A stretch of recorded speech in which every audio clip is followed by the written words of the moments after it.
In this video, we're going to show you how to replace your visor clip located right up on the top of your windshield.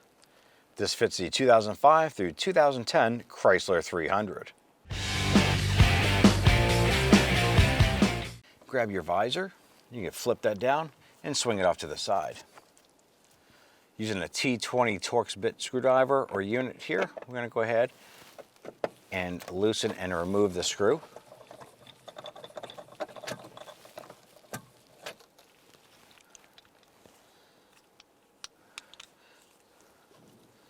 Remove the screw from the broken unit. Install the screw into the new unit.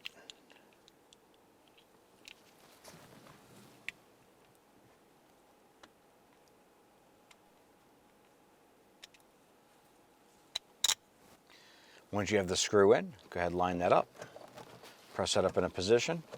Install that screw and we'll snug that down.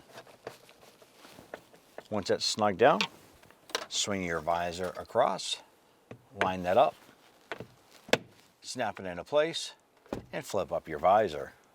Repeat for the passenger side. When only the best will do, demand TRQ. The only company that lets you view before you do. TRQ is committed to offering the highest quality aftermarket auto parts that are engineered for peace of mind. Thanks for using and viewing with TRQ.